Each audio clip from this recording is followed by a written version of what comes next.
ពី3ថ្ងៃហ្នឹងឃើញថាមេឃអាកាសធាតុនេះភ្លៀងជាប់គ្នារាល់ថ្ងៃហ្មងមើលឥឡូវថ្ងៃហ្នឹងសាកដាក់ស៊ុបមួយឆ្នាំងធំហូបជុំគ្រួសារហើយស៊ុបថ្ងៃហ្នឹងរៀងអែមបន្តិចបងប្អូនដាក់សិតតែក្រូច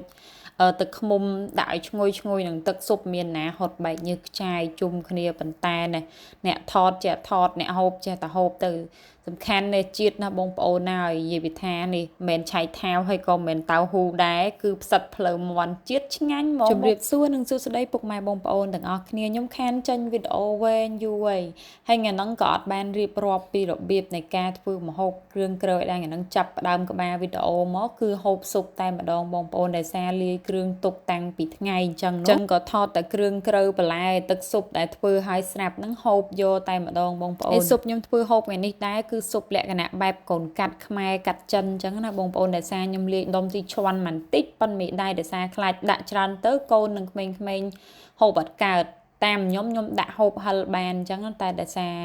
អត់ហ៊ានដាក់ច្រើនទេដាក់យកពណ៌យកក្លិនយកជាតិបន្តិចនេះសំខាន់បានតកួនដាំខ្លួនឯងបងប្អូនដាំទៅតែបាន10ថ្ងៃទេដកយកមកហូបទាំងរឹសតែម្ដង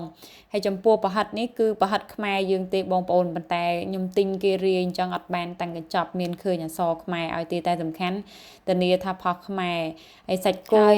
សាច់មួយថាសមានក្រូចមាននេះអីក៏បន្ថែមជាមួយនឹង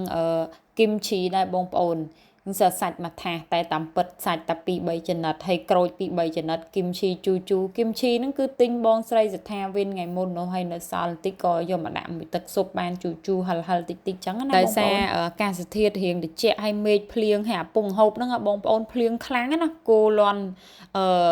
ភ្នែកទល់ព្រាកប៉ុន្តែហេតុតែហេវហើយហូបសិនណាឲ្យនាំកូននាំប្តីហូបសិនហើយនេះចាប់ផ្ដើមដួសឲ្យកូនហើយបងប្អូនកូនគេកំងអញ្ចឹងមុនដួសសួរសិនកូនណាអត់ចេះញ៉ាំអីកូនណាចង់ញ៉ាំអាណាម៉ាក់ដួសឲ្យតាមចំណង់ចំណូលចិត្តប៉ុន្តែក្មេងភាគច្រើនបងប្អូនជឿទៅគឺឃើញតែប្រហិតហ្នឹងចង់ញ៉ាំតែប្រហិតហ្នឹងប៉ុន្តែខ្ញុំមានអីដោះដូរខ្ញុំថាបើចង់ញ៉ាំប្រហិតហ្នឹងច្រើនតើតែញ៉ាំបន្លែដែរអញ្ចឹងមានណាម៉ាក់នេះពឺតដួសបន្លែដាក់ឲ្យតែអត់ញ៉ាំបន្លែគឺម៉ាក់អត់ឲ្យញ៉ាំប្រហិតទេមានណាគេដាក់បន្លែមួយម៉ាត់អញ្ចឹងប្រហិតមួយម៉ាត់អញ្ចឹងណាតើអញ្ចឹងមិនព្រមញ៉ាំបន្លែបើថា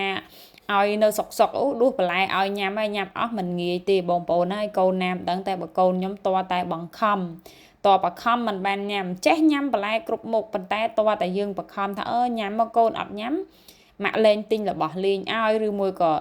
ប្រាប់ថាវាយអីចឹងទៅអានឹងមិនញ៉ាំអានឹងកូនខ្ញុំបងប្អូនប៉ុន្តែបន្លែគឺគាត់ចេះញ៉ាំសឹងគ្រប់មុខកូនខ្ញុំអាធំហ្នឹងបាទតូចហ្នឹងវាអត់សូវញ៉ាំទេបន្លែប៉ុន្តែបើអាធំហ្នឹងគឺថាជំនាញបន្លែអីក៏ចេះញ៉ាំលើកលែងតែរបស់ហិលនឹងបន្លែដែលមានជាតិល្វីងអញ្ចឹងណាដូចជាម្រះស្ដៅអីហ្នឹងកូនខ្ញុំអត់ញ៉ាំទេដាច់ខាតហ្មងគឺអត់ញ៉ាំប៉ុន្តែបើសាឡាត់តកួនស្ពៃឆៃថាវការ៉ុតដំឡូងល្ពៅអាហ្នឹងកូនខ្ញុំញ៉ាំបានទាំងអស់តាមពិតកូនខ្ញុំចូលចិត្តបន្លែបងប្អូនប៉ុន្តែនឹងឲ្យបងប្អូនឡៃតែនិយាយពីកូននេះភ្លេចមកមើលស៊ុបនិយាយពីថាពុះខូចនេះដាក់លើកទី2បងប្អូនដាក់លើកទី2ហូបបានកាន់តែច្រើនខ្ញុំនិយាយទៅស្រង់តែតកួននៃស្ពៃហូបបងប្អូនតកួននឹងវាខ្ចីល្អពេកវាដើមនៅខ្ចីដល់ពេលយ៉ាងដាក់តាំងរឹសហូបលាងទឹកឲ្យតែស្អាត